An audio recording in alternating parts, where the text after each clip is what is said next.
Good evening. When we are in Kerala, one unmissable topic has to be literature. Not just because of the robust literary scene here, but also the way in which writing in Malayalam shares a close relationship with other regional languages, especially Tamil. Also, this is one state which sees the most translations happen of all Indian and world literature. So, what are these specific regional patterns and trends in Southern literature? To discuss this, we have an eminent panel of writers, Professor EV Ramakrishnan, a bilingual writer, critic and poet, TD Ramakrishnan, an acclaimed novelist, and Anitha Thambi, who is again a well-known poet, as well as a translator. Maybe I'll go to Professor Ramakrishnan first. Is there something called a Southern sensibility or a consciousness that underlines the works of authors from the south of the Vindhyas? Is it possible to frame that category at all and say that they are concerned with issues and subjects that are of regional nature and not of a larger India? So is there any validity in creating such a kind of classification at all? We would like to hear from you. Thank you. I'm really honored to be part of this panel, and thank you, India Today, for making it possible. In fact, this issue, if there is something called a Southern sensibility, will have to be discussed in the context of the idea of region. And we should actually understand that regions are not fragments of something larger, something which is like a whole called nation. Nations may be an idea which originated in Europe in the 18th century, is a construct which actually became possible in the context of modernity. Maybe in India, we imagine India as a nation in the 19th century. But regions have cultural history, a whole history of language, evolution of these languages, which go back to hundreds of years. Having said this, I also want to underline the idea that both nations and regions are not static. They evolve. They evolve over a period of time. And when they are imagined, they may actually have certain social, political context, but those contexts keep changing. When you look at the 19th century Kerala Renaissance, the movement of Kerala Renaissance, you do find that the imagination creates a new collective identity called that of Kerala. And if you take the central figure in Kerala Renaissance, Narayana Guru, he wrote poetry not only in Malayalam but also in Tamil and Sanskrit. In a way, he goes back to the pan-Indian tradition of Sanskrit writing and Siddha tradition, which takes us back to the Bhakti movement in the south. Bhakti movement originated in the south.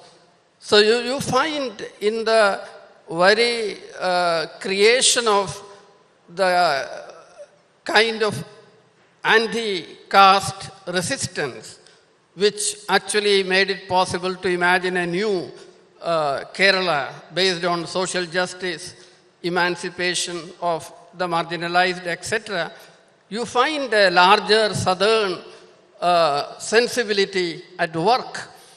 And definitely, this larger southern sensibility takes many forms which may differ from Kerala to Karnataka, Karnataka to Andhra or Telugu Nadu. You see, they have actually gone through multiple kind of transformation. And I will just add one more point. regions are equally multiple. We should not think that regions are homogeneous. Take M. Mukundan's Mahi, a very reputed Malayalam writer who writes about Mahi, which was a French colony, and look at Kuttanad of Tagarishi Shangarapillai, or S. Harish, who writes about Kuttanad again. They are extremely different. The region also is plural. And Sethu has a novel about the Jews of Kochi, Alia. You see, you have multiple kind of border crossings that happen within the idea of region itself. And the last point, you see, the idea of the nation is something which becomes extremely central when the region actually loses a sense of maybe, you see, hope or sense of, there is a dialectic between region and nation. Look at a writer like Anand in Malayalam, who can be, or Bashir in Malayalam. They always kept a larger self-consciousness of India, which may not be available through what you call a narrative of India, but in their most local, regional element, you find a translocal, or you find a larger kind of consciousness, which we can actually, for want of a better term, call national. Right. So I think you have set a very interesting tone here, where you're saying that within the regional languages, there could be multiple sensibilities that one can read into. And also the fact that it is a ever vibrant and ever expanding, this particular consciousness. I would like to bring in the novelist T.D. Ramakrishnan here, who has also done, who has also observed the Tamil literature quite closely, and he speaks Tamil language also. That's what I am given to understand. So maybe you could take this forward and would like to have your views on this subject, and how there are interlinkages between these two languages, Tamil and Malayalam. Maybe you could give us an idea on that. Thank you very much for inviting me to this Conclave South, first of all. This southern sensibility, you cannot define it easily. When it is Malayalam, Tamil, Telugu, Kannada, all different sensibilities. But at the same time, all these four languages are interconnected.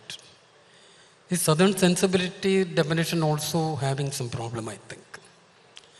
It is a part of our national sensibility. The definition of nation, as Ramakrishnan sir said, is having some problem always, but now it is a reality at least. So while defining this southern sensibility, I think we have to go much deeper to each and every language. As you asked, between Tamil and Malayalam, there are a lot of connections in. Actually, Malayalam is a branch of Tamil. Tamil is having a very rich cultural history of hundreds, thousands of years. The present Tamil literature and Malayalam literature, especially in fiction, because I'm writing fiction, I used to translate from Tamil to Malayalam. I can say that both are going much faster than the previous years. The main idea behind the 21st century writing is making things local. We are addressing local issues, but at the same time we are addressing it in a global perspective. most of the writers writing nowadays addressing issues like this. In Malayalam, as Ramakrishnan sir said, writers like Anand, Mukundan, O.V. Vijayan, all have written books, novels with a national sensibility.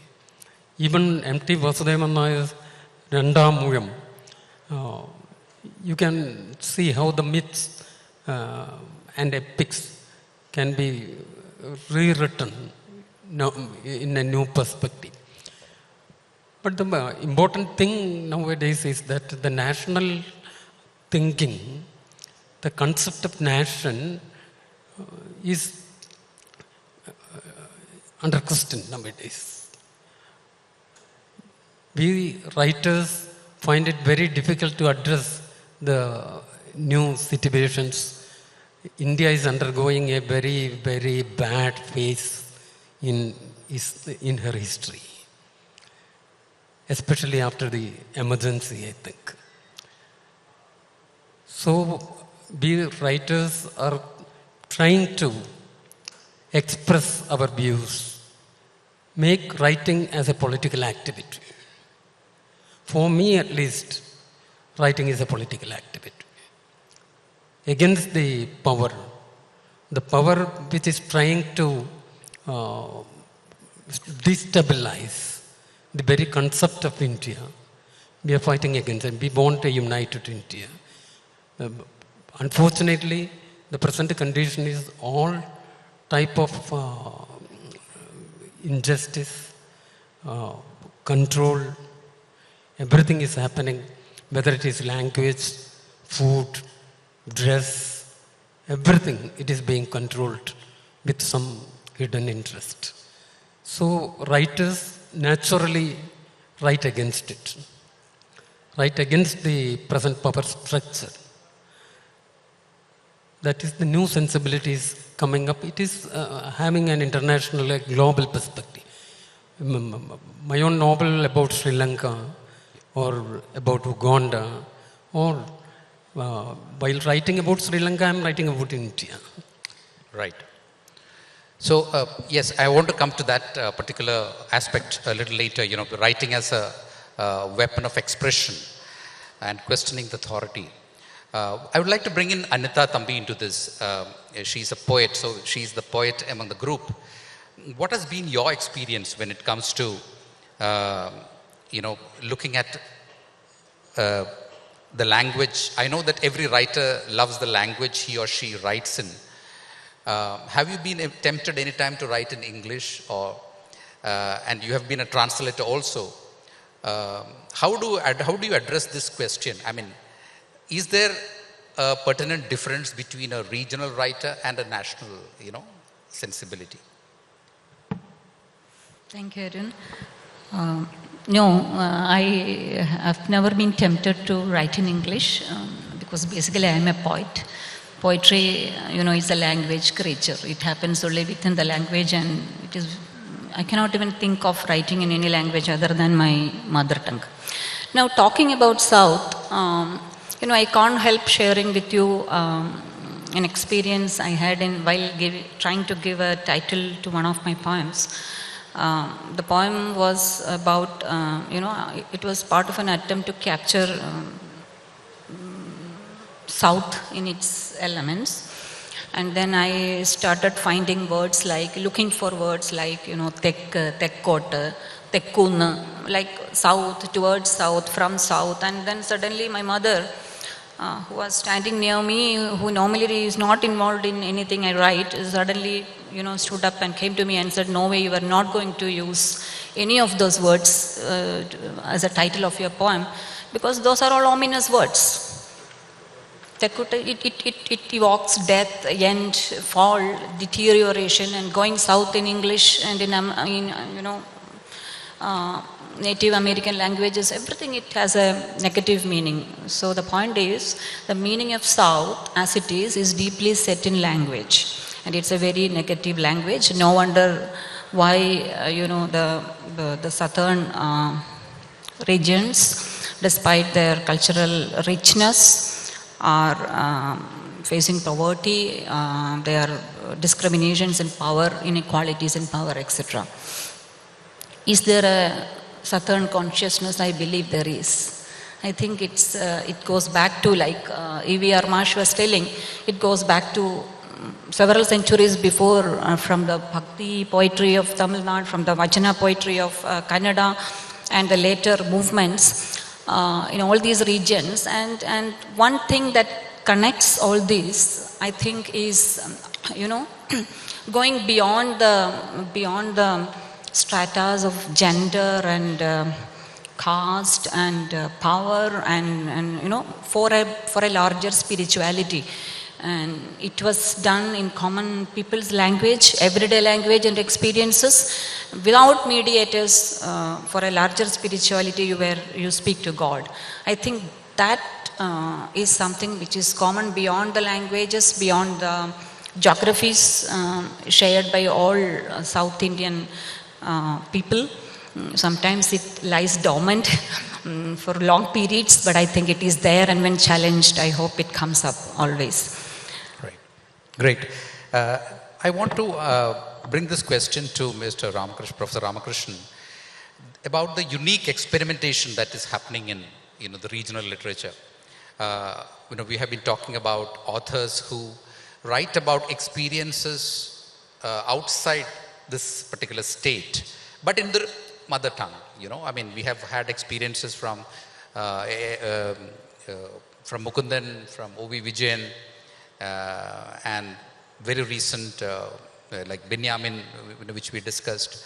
So maybe you could just give an idea of the kind of immense experimentation using style, expressions, the kind of a different ecosystem, that they try to bring into the novels.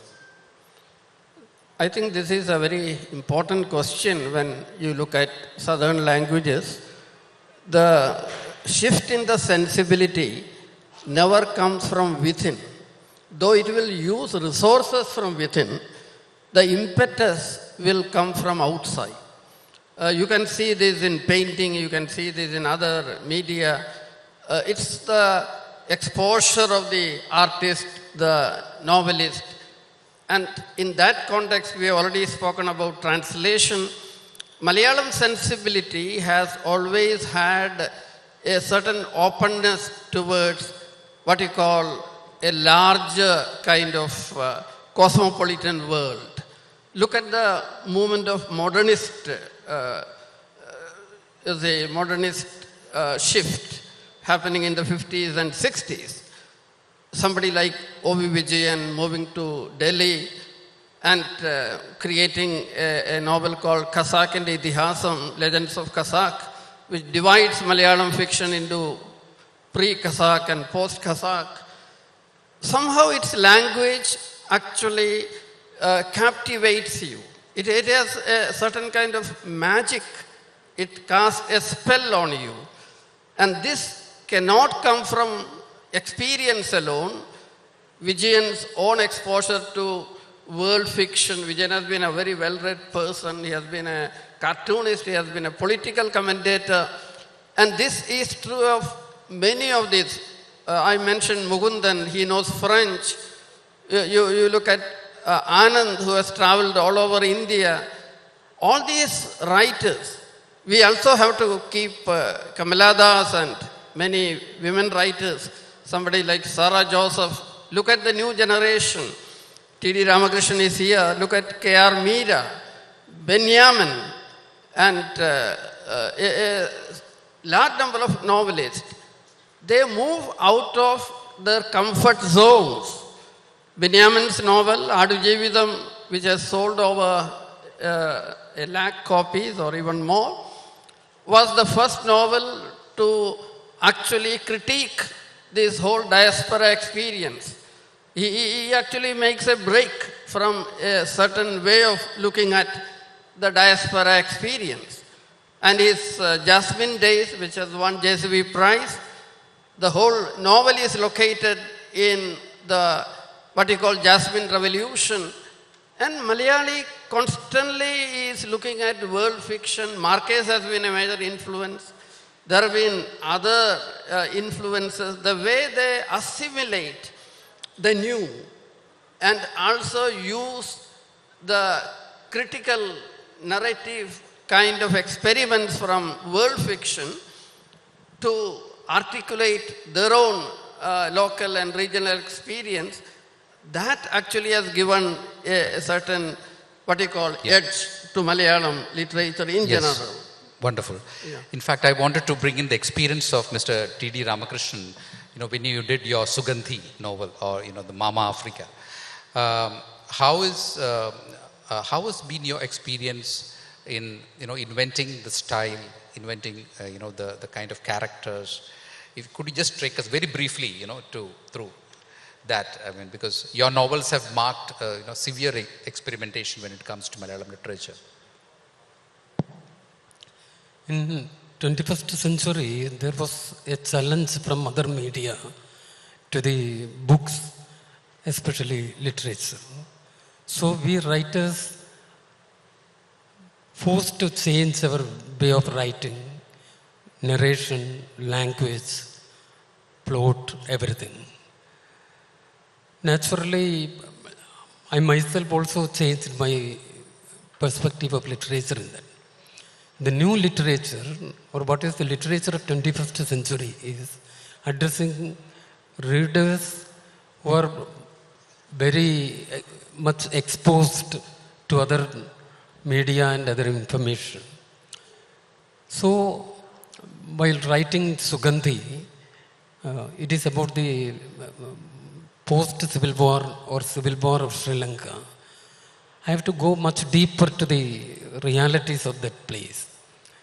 Sri Lanka is very, very near to me. It is very near to Komal. But in Kerala, that Civil War issue was not properly discussed in those times. We were discussing about something happening in Gaza or something far away.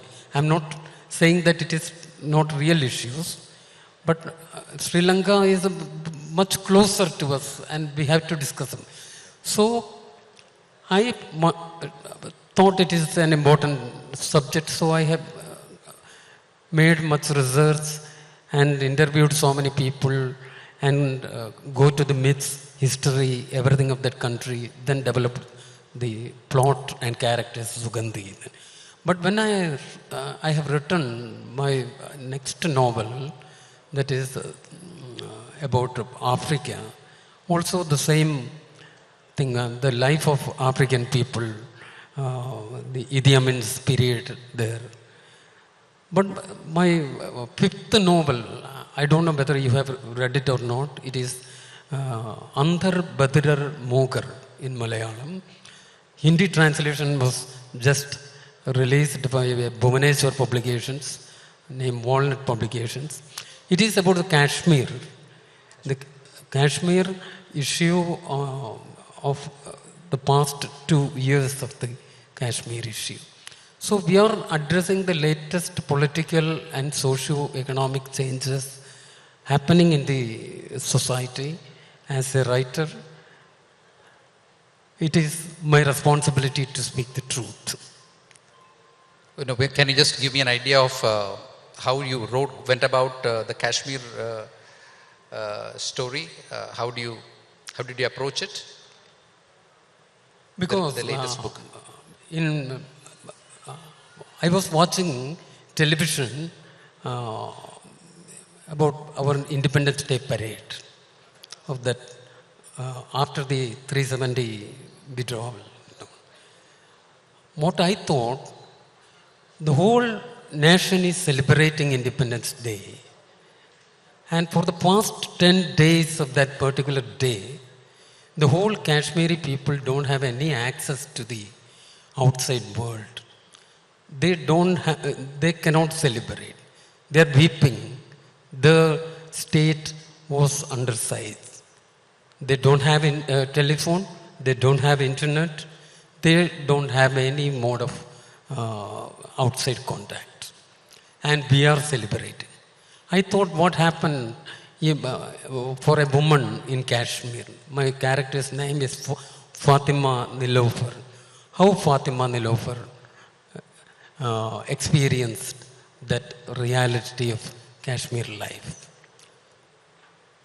It is not easy to write Kashmir. True, we look forward to that book, that translation. Now finally, we have got the poet here, so it would be inappropriate if we don't request her to recite a poem. It's going to be a Malayalam poem. I mean, she has been one of the most expressive poets I've seen. But for the sake of non-Malayali audience, we are also going to have it scrolled on the screen. So if you're ready, Anita, we could look at the poem, and the team, may I request you to please scroll it. Yeah, you can use this.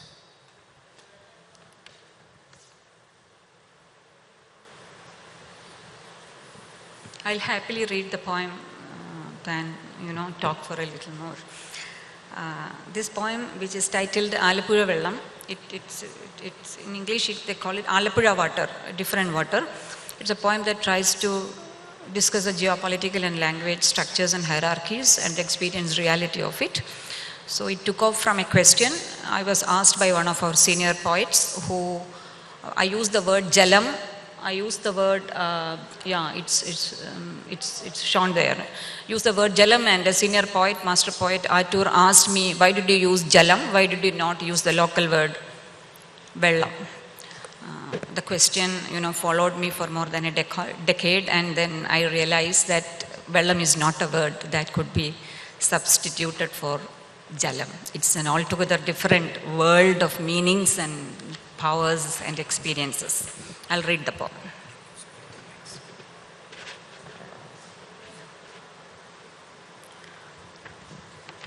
Alappuzha വെള്ളം. ആലപ്പുഴ നാട്ടുകാരി, കരിമണ്ണു നിറക്കാരി, കവിതയിൽ എഴുതുമ്പോൾ ജലമെന്നാണ് എഴുതുന്നു. കവി ആറ്റൂർ ചോദിച്ചു, വെള്ളമല്ലേ നല്ലത്? ആലപ്പുഴ നാട്ടുകാരി, മെടഞ്ഞോല മുടിക്കാരി, തൊണ്ടു ചീഞ്ഞ മണമുള്ള, ഉപ്പുചേർന്ന രുചിയുള്ള, കടും ചായ നിറമുള്ള കലശുവെള്ളത്തിൻ്റെ മകൾ. ജലമെന്നാൽ അവൾക്കത് വയനാട്ടിൽ, നിളനാട്ടിൽ, മലനാട്ടിൽ, തെക്കൻ നാട്ടിൽ വാഴുന്ന തെളിനീര്.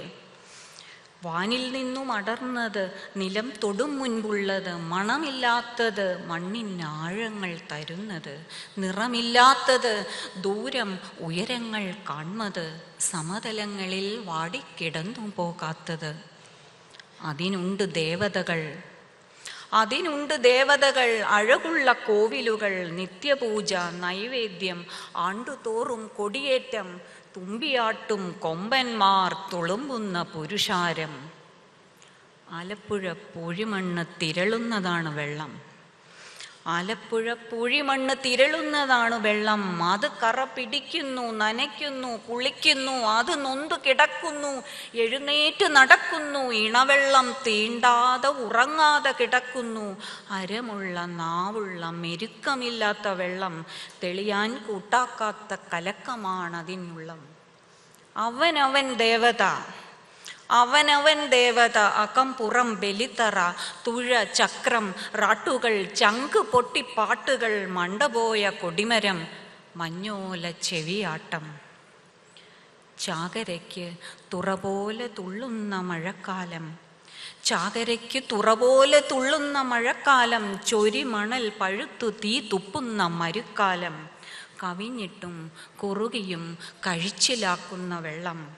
പിഞ്ഞാണം, ചരുവങ്ങൾ, കോരിവെക്കും കുടങ്ങൾ, തേച്ചാലും ഉരച്ചാലും പോകാത്ത ചെതുമ്പലായി പറ്റിച്ചേർന്നിരിക്കുന്നു വെള്ളത്തിൻ്റെ വേദന. കനാലുകൾ, ബൊട്ടുജെട്ടി, കല്ലിരുമ്പു പാലങ്ങൾ, കുളം, പായൽ, വിരിപ്പായൽ, കുളവാഴപ്പൂച്ചിരി, ചകിരിപ്പൊന്നൊളിയുള്ള, ഇരുമ്പിൻ്റെ ചുവയുള്ള, വിയർപ്പിൻ്റെ വെക്കയുള്ള ആലപ്പുഴ വെള്ളം. ഇളകിയും മങ്ങിയും അതിദൂരത്തകലുന്നു, പറവകൾ കാണുന്ന പടങ്ങളായി മാറുന്നു. പതിറ്റാണ്ടുകൾ കഴിഞ്ഞു, തെക്കൻ നീരിൽ ഊരുറച്ചു. എന്നിട്ടും എഴുതുമ്പോൾ ഓർമ്മയിൽ പരതുമ്പോൾ ആലപ്പുഴ നിറക്കാരി, ആലപ്പുഴ മുടിക്കാരി, ജലമെന്നോ വെള്ളമെന്നോ തിരിയാതെ തിരിയുന്നു, തൊണ്ട ദാഹിക്കുന്നു. Thank you. Thank you so much. On that note, we come to the end of this session. May I thank all the three panelists here, and let us give a warm round of applause to Professor Ramakrishnan, T.D. Ramakrishnan, and Anita Thambi. Thank you so much.